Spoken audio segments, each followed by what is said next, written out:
In this episode, the future of online EMS education. This week on Medic Life. This is Medic Life, a weekly video podcast for EMS professionals bringing you real-world knowledge about today's EMS with your host, John Newton. Lifers, it's time for your weekly dose of Medic Life, where we delve into everyday topics in EMS. I'm your host, John Newton, here with my co-host, Marty D, and this week we're talking about the future of online EMS education with Mr. Scott McConnell from Distance CME. Hey, if this is your first time watching or listening, thanks for coming. You can always find all the information down there in the bottom in the old description, and don't forget to hit the big red button there that says subscribe. Marty D, are you ready for another show? Man. Scott, welcome to the show. How you doing, old man? Not bad, not bad. Thank you for having me, John. Cool. Glad you're had some time today to come hang out with us. Kind of been a little excited about this. Some of my listeners probably know that, yes, you are technically my boss, man, when I'm not doing this. We've actually only met in person like once or twice, which is pretty cool for distance education to be in other places. So I'm not going to be too evil because I like my job. But I've got, I don't know, about 9 or 10 questions for you. We're going to talk a little bit about online education. Marty D, you moved this week, right? New apartment. New apartment. Everybody can see the new digs behind you there. Got the paintings going on. That's good stuff. And you've got Yoda over your shoulder there. I'm a big Star Wars fan. Yes, yes, indeed. You've seen the new one, right? Absolutely, 3 times. Really? Yeah. Wow. I went and saw it once. It was okay. It was all right. I don't know. We'll see. So I thought we'd talk a little bit about, online continuing education. That's kind of your deal. You're the pioneer. So what made you decide to be a pioneer in online EMS continuing education? Well, you know what's funny? I had a friend who took one of those contracting jobs. And, you know, it's one of these, we pay you $150,000 a year, you go to Iraq or Afghanistan, you're in the middle of nowhere. And, you know, when you're in those types of austere environments, there's no education there. I mean, if you're there for a year and you really haven't done any education prior to leaving, well, March 31st, National Registry is right around the corner. So What are you going to do for that education? Considering Registry has those really strict guidelines, you know, distributed versus non-distributed, live or recorded. You know, most of your education has to be live. So how do you get that done? You know, if you're in the military, how do you get that education done? And that was kind of the crux of the whole thing. Well, cool. How long have you been doing this online education? Well, you know what? Just how long have you been doing education? Wow. So I've been in EMS since 1990. I got out of the Navy, and I became an EMT here in Pennsylvania. At the time, it was an EMT-M, which meant I could use ass pants.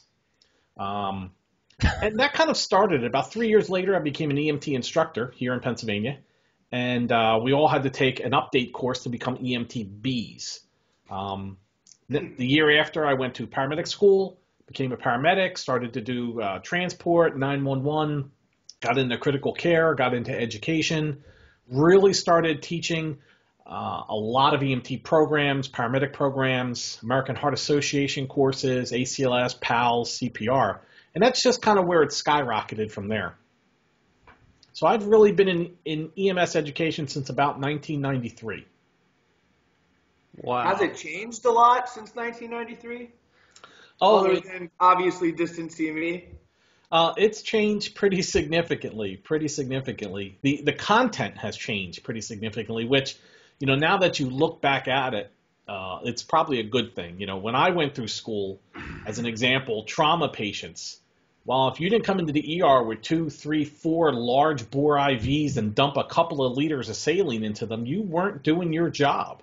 Your cardiac arrest patients, if you didn't get 2 amps of bicarb in them right away, you weren't doing your job. And now we're finding out all that stuff kills people quicker. So we definitely don't want to do that stuff anymore. But it's definitely changed. It's definitely changed. And the learner has changed. It's a different, and I hate to say the generational thing, but it's a different generation that's learning EMS today. When I grew up, I kept a quarter in my pocket if I needed to use the phone on the corner. We didn't have we didn't have cell phones. We didn't have basically computers in the palm of our hands where you could look up anything you wanted instantaneously. You never had that. Your textbook was it. In all reality, Scott, you probably had a nickel in your pocket to make a phone call. Actually, it was a dime. Movies, going to the movies, it was $2.50, and a Coke was 50 cents. Yeah. How's the good old days, right? Yeah, back when gas was 35 cents. Yeah. So, I guess probably my next question would be, why do you think online education is important? Well, I definitely believe that this industry is not where it should be. When you compare it to other healthcare providers, physicians, nurses, respiratory, ultrasound, x-ray, the whole 9 yards, EMS is still kind of that offshoot, not really fully integrated into healthcare yet. And as such, the pay is not commensurate with the type of work that we do.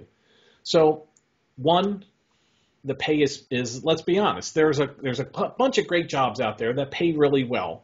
Those are few and far between. So it doesn't pay well. Working as an EMT for a really long time and then as a paramedic for a really long time, living paycheck to paycheck. When it came time to get that mandatory education, it hurt taking a week off from work. Either I had to give up vacation time and still get paid or not get paid. So do you think the online Con Ed has really kind of affected the traditional base of education, or do you think it will in the future? I think it will in the future. The hardest part that I'm still trying to overcome with distance CME is people, when they hear the word online, they immediately think recorded distributive education, not live. Yeah. Your viewers are going to watch this as distributive. Yeah. So that's what they think online means. Oh, it's a video. So I know registry only takes a small portion of that.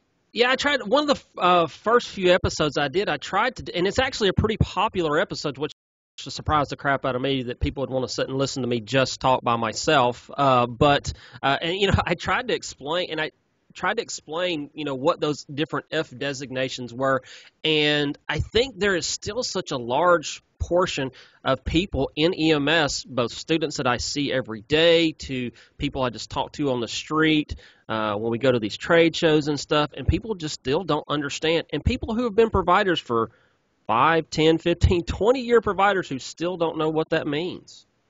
Yeah, absolutely. Absolutely.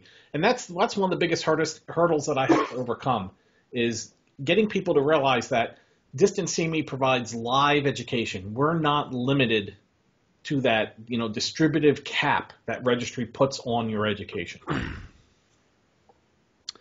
So, future of EMS education. What do you think it'll look like both at the base level and maybe even at the continuing education level? Give me a 5-year and a 10-year perspective from Scott's viewpoint.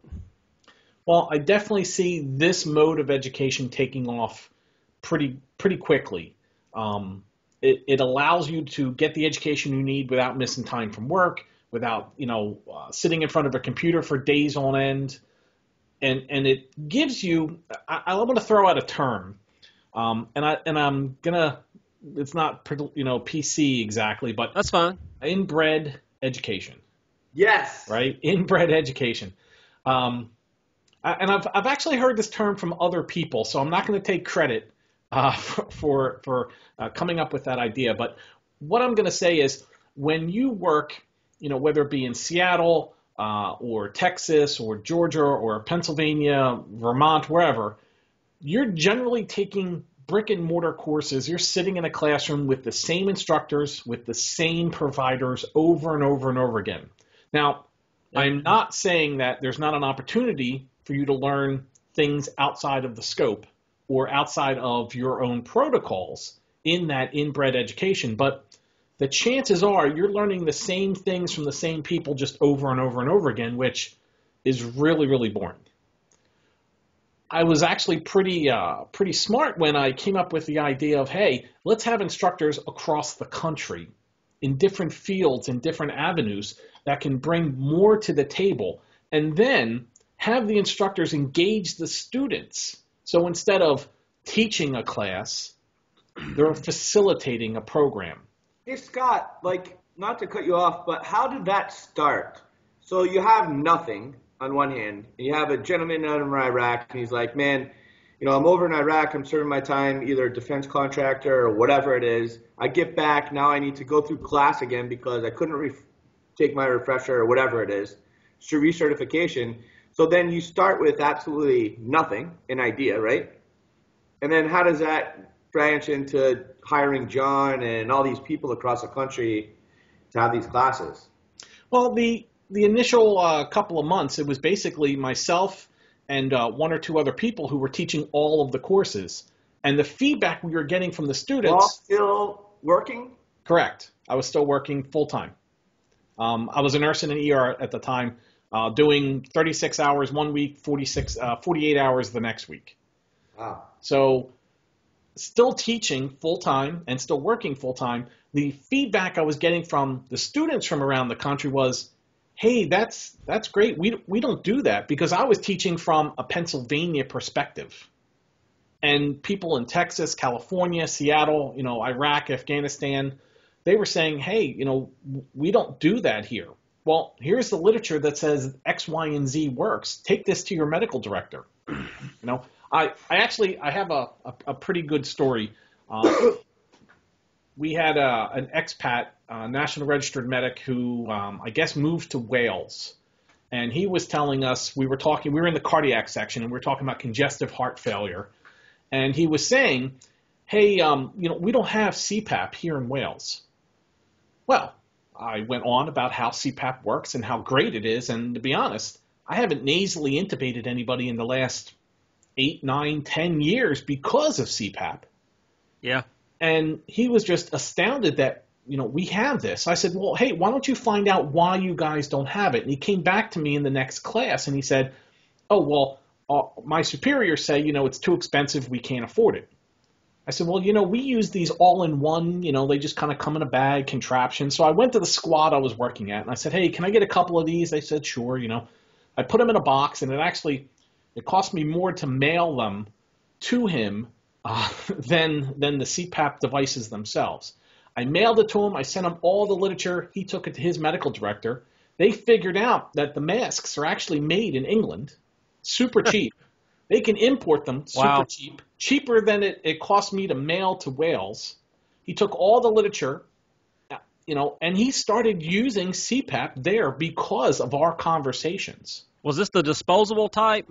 Oh yeah, it's literally you just plug it into the O2 tank. Yeah, it's there's nothing to fiddle with. There's no machine. You can't adjust anything. Which now, of course, that's I'd rather be able to adjust it slightly, but.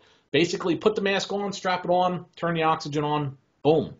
You have to start somewhere. You start, having the ability and now understanding how it works. And that's one of the things, and I know you talked to the students about it, and I talked to the students about how we really look at it and how it's changed. And like you said, the last 8 or 10 years, we went from nasally intubating folks to okay, this is not going to be comfortable. We've got one setting, and now we've got like 3 or 4 different settings, and we kind of figure it out. Who decides this, and then, who decides which way to do it? How does that go filter down to, the paramedic in class? And then my other question is, how do you, the quality of people that are actually teaching? Because I could become a paramedic and start teaching myself too, right? But then the quality of what I know would be kind of ridiculous. Well, it really depends from state to state. Pennsylvania, you have to go sit in an education methodology course unless you have a master's or a baccalaureate in teaching. And then you can teach at your level and below. So if you're, let's say, you have a bachelor's in education and you're an EMT, you can then go teach EMTs. Really? You can be an EMT for a couple of weeks and go teach. So Wow. it kind of behooves the program to vet their instructors. We actually here at Distance CME have a pretty significant vetting process. Yeah. Multiple interviews. I like to call it an audition. To make sure that the instructors can overcome the hurdle of, I'm not seeing my students in front of me.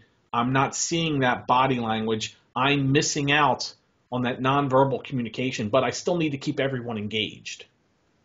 So yeah, the vetting process. I don't know how I made it through the process because that first class was a train wreck, man. You don't wake up screaming in the middle of the night, oh my God, I can't believe it.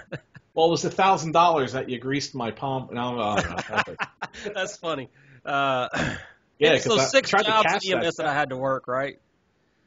Yeah, I tried to cash that check and it bounced. I don't. So who decides what standards are in place? I know AHA, right? Well, Something.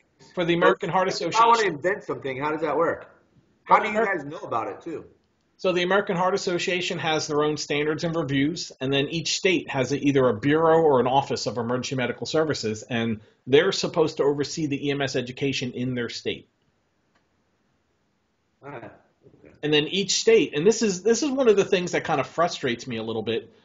When I became a nurse, I took the national boards, and I paid them a bunch of money, took the boards, passed, and I submitted those results to Pennsylvania Board of Nursing, and I'm a Pennsylvania nurse. Well, if I want to go to Ohio or New Jersey or California, I'm basically, fingerprints, here's some cash, they look up my stuff to make sure that there's nothing wrong, and then boom, I'm a California nurse, I'm an Ohio nurse, I'm a New Jersey nurse. EMS is still well fragmented. To be, Florida just went national registry, but before they did, you had to, I think, go take another test. Yeah. And if you didn't do well on that test, you had to sit through a whole paramedic program to be a paramedic in Florida. Even you could have been working 911 for 25 years in New York and not be able to go just get a job in Florida. I mean, I can certainly understand a protocol exam to make sure that this state's protocols, but a paramedic is a paramedic is a paramedic. I will say I've actually been pretty lucky in that aspect. So my first license was actually in Alabama. I moved here to Georgia, and basically all I had to do was send them my national registry and show proof that I had all the little ABC cards that you're supposed to have, and they verified it, and that was pretty good. And the same thing for South Carolina. It really was not that big of a deal, but yeah, you're right. There are some states that it's just like you jump through hoops. I got a friend who lives in Southern California, and I was like, hey, what if I wanted to move out there? And he goes dude, if you're thinking about moving to Southern California, start applying now, and in 6 months, then start thinking about moving to Southern California. It's just like, wow. So, and man, I don't know if it's that way for everybody, but yeah, it's different from state to state. I don't even know how hard it would be to if I wanted to come get one in Texas. I don't know. Do you, Scott? Texas, I believe, is a national registry state. So all you basically have to do is show them your national registry card. And I'll tell you, the national registry has gone a long way. A lot of people complain about the registry, and, they're not the most communicative organization. They are exceptionally well received at a ton of states, and they are bringing more states on that make it easier for us to transverse those borders. But I'll tell you, there's still a lot of work to be done to move us into the next century, if you will, in EMS and EMS education. Well, I think a lot of people don't understand is that national registry is more about testing and getting you, quote unquote, certified at that whatever your level is, and then it's up to kind of the states to determine what their standards they want to allow you to do, what they want to license or certify, or whatever the states are calling it. And I think a lot of people kind of get confused about what national registry is and what their role is. Sure, they're a testing service, but we need a national test. We do. It's kind of like the NCLEX, but for EMS. Exactly. Yeah. Exactly right. So, people complain about the exam, but the exam is the exam. It is what it is. I mean, it's well vetted. It's okay to say it sucks. No, you know what? I wouldn't want to take it again, although, to be honest, when I became a paramedic here in Pennsylvania, I took the Pennsylvania state test and was a Pennsylvania medic before I became nationally registered. Back then, it was a pretty big deal if you had registry here.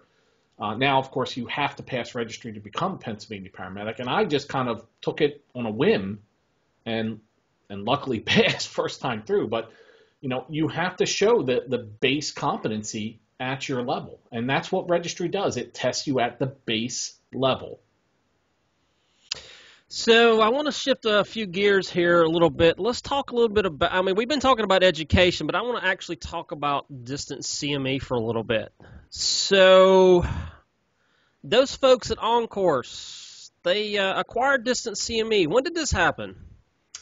This happened January 1st, this year, 2016.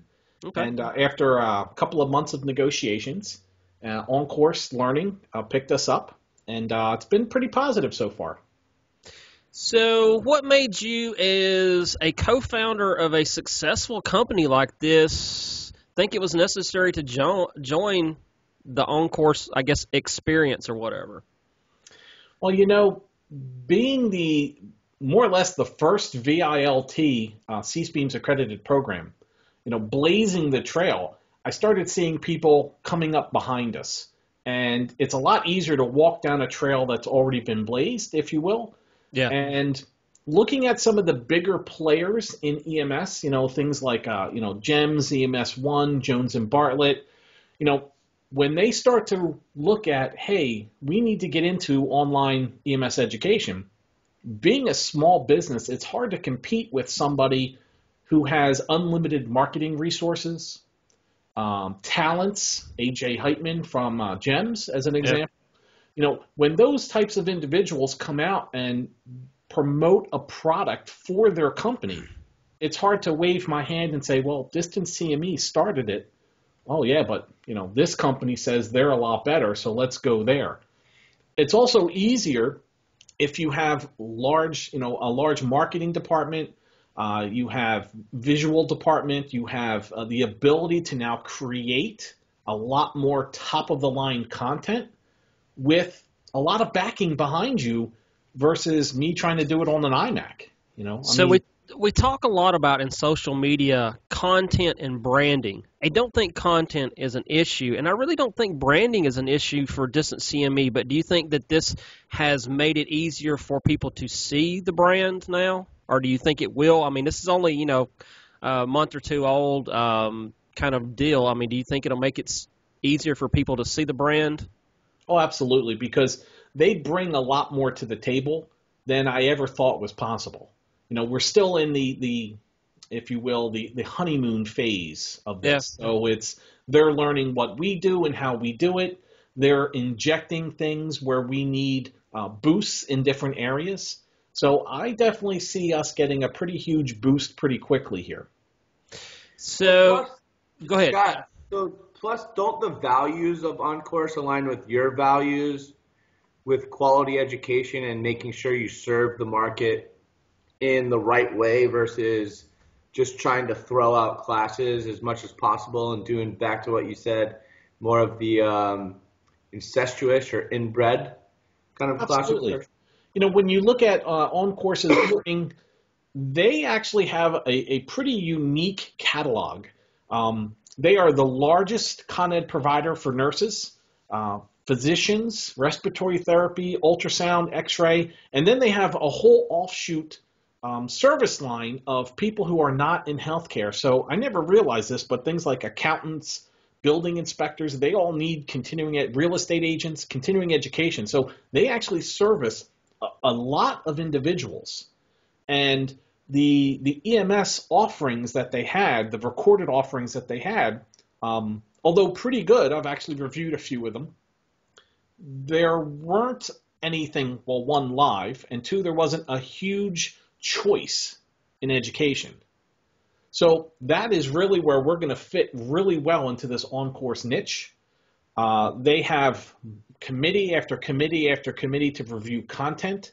They can bring in writers. They can bring in people who can, enhance the content that we're already using from a national level. I mean, we're talking some pretty high-end people to go over the stuff that we're teaching and say, hey, this is good, this isn't good, we need to change this, we need to change that, and then review it at a bigger scale than just Scott reviews the material, thinks this is good, thinks this is not good. And in content, you're talking about the courses, right, versus Scott's tips and tricks. Correct. Okay. Now, don't get me wrong, the tips and tricks videos that I put out, they're fun to do. Yeah. They're always amusing. I like to put a little funny spin on there. Later on today, I'll be doing the ones for next week. So they're always fun. And, I'm just hoping that, one, I can maybe bring a smile to somebody's face.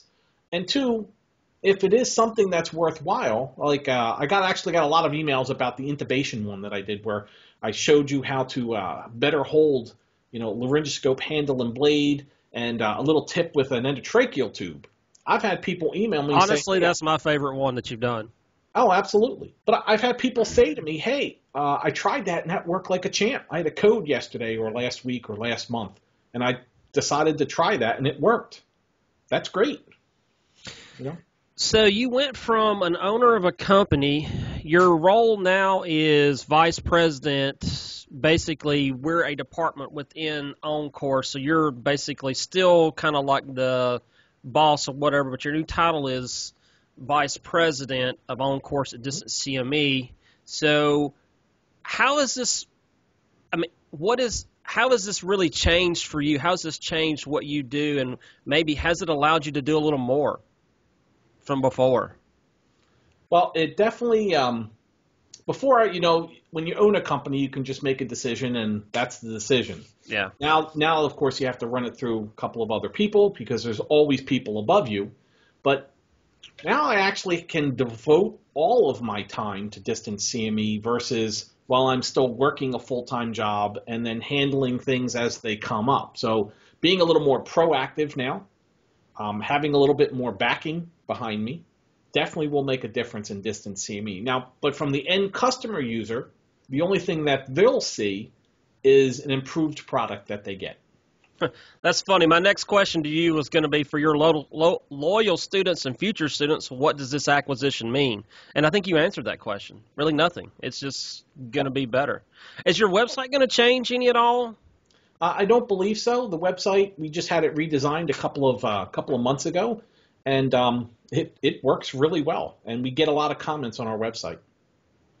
So I've asked you questions that I pretty much knew the answer to, so I'm going to ask you one that I actually don't know the answer to.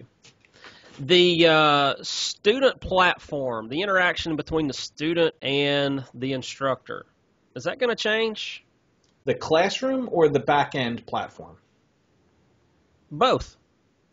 The classroom, probably not for a while, just because we do have a contract with the classroom provider for the next year. So we can leave it and get reimbursed, or we can just stay with it until we figure out what we're going to do.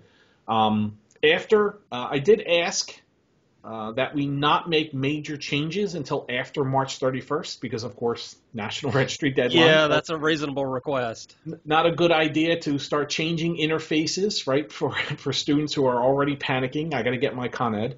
But eventually we'll be moving the back end where all the quizzes and the certificates and things like that are located onto the OnCourse's LMS platform. Okay. So cool. Mm-hmm. Yeah, you might have to be a little forgiving for some of us who have a little bit of a learning curve when it comes to this kind of stuff. You might have to give us some time to kind of come up to speed. Anytime. And we actually started working on a new back end. And I started populating it with courses and quizzes and things, and I kind of put that on hold when the OnCourse acquisition occurred. But it's going to be a lot. It's going to be a lot. I like to say smoother and cleaner. I've already looked at their LMS, and it's, I'd say, 100 times better than what we're currently using. So it'll also be a little more intuitive. Well, cool. So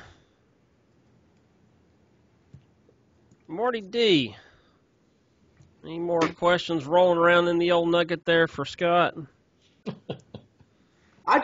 My fascination with Distance CME is how they started and then how it ended. Not ended, but where they are now. I just like that whole story. That's what I was trying to get at earlier is you started with just an idea and pretty much nothing, and then went grow and grow and grow. Now you guys have, I don't know how many instructors from all over the country, all over the world, I think, just did well enough for a lot of people to take notice. I mean, that story I think is pretty fantastic. I don't think a lot of people know that story from beginning to right now. Fleshing it out a little bit, it really kind of came together sitting around my kitchen table with an ordered-in pizza. That's crazy. And what are we going to do? How are we going to do this? And, okay, we assign tasks to each other, and, we came back in a week. What did you find? And it really took us quite a while to kind of put everything together.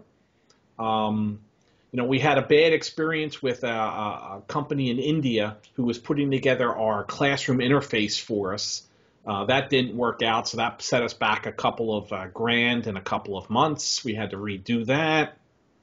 Then it was, okay, we're up, we're good to go, we're running. Let's start looking at national credentialing and discussing what we wanted to do with C-SPEAMs. That took a couple of weeks because, once again, it's online, it's recorded, that's, F3 or F1. No, this is live. Well, yeah, but it's online, so it's recorded. To where I actually had to bring people into a classroom and finish the conversation in a classroom to prove that this was actually going to be live and interactive education and not just you're watching a recording. Right. So it's a lot of discussion to make people understand what you're trying to say, just because, once again, it's online, this seems to be ingrained in people, it's a video. So, and I think this will be kind of a little bit of a testament to the success of Distance CME as well. So, how many instructors do you have, and what has been the turnover since you started? What 5-6 years ago? We're at 15 instructors, and they range the gambit from, of course, Georgia, Texas, North Dakota, Pennsylvania. We have a senior chief in the Netherlands. He's in the United States Navy. We have a paramedic. This is actually multinational. He's a Canadian paramedic who also works in Ireland, who also works in Abu Dhabi as a flight medic. Okay, which I believe he's now back. He's now back in Canada. We have a flight medic in the Air Force. We have a retired flight medic from the Air Force who now does critical care. So there are a ton of people with different experiences that have all come together, and they're really what make Distance CME. I mean, I'm the face, I make the videos, and I send out emails and things, but they're the ones who actually do the things that Distance CME does. And I'll tell you, we're now at a rough number would be 5,700 people that are either presently taking courses or have come through the system. So what kind of instructor turnover have you had? Let's see. We've had 4 people leave us. One person left. She wound up getting a full-time teaching job. Of course, she always has an invitation. Audrey can always come back and teach for us, right, if she sees us. We'll email this to her and tell her to watch the end of it at least. Absolutely. Right? Other than that, we've had a handful of people come and go, that kind of thing, and it's either been something else has come up, or they didn't just quite work out. But the turnover hasn't been that significant. Yeah, it happens with every job. All righty, sir. Well, it has been fun, Scott. Enjoy having you on. You are always welcome to come back, sir. Marty, you have anything else? Scott, you like what you do? Absolutely. I like EMS. I mean, if you think about it, 1990 to now, we're talking 26 years. June will be 26 years in EMS. After becoming a nurse, I kind of thought, well, that's the end of my EMS career. I'm going to stick with nursing. And you always seem to come back to EMS. Working in an ER, charge nurse in an ER, an opportunity came up to run a critical care retrieval team in Bethlehem, Pennsylvania. I'll just drop the name, St. Luke's EMS, right? And, you always circle back to EMS. Now, there are a handful of people that always get out of EMS and go and do something else, but it's not many, right? It's not many. EMS is a tough mistress, but everyone seems to always come back to it. Cool. Well, guys, I think that's all the time we have this week. So I think we'll sign off here. So those of you out there in viewer land, don't forget to subscribe to our YouTube channel, like and share us on Facebook and Twitter. Don't forget to go to our website, mediclifetv.com, to get the latest info and updates. If you want to be a well-informed lifer, don't forget to get on our lifers list. And yes, you can always sign up on the contact page there. I have one last thing. Isn't there a special Medic Life 2016 code that people can use if they've made it this far for a special discount for Distant CME? Or no? Scott? I believe it's still working.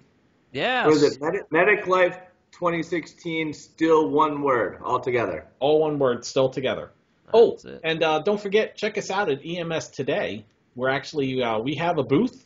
We'll see you there, and stop by, say hello. I'll be there.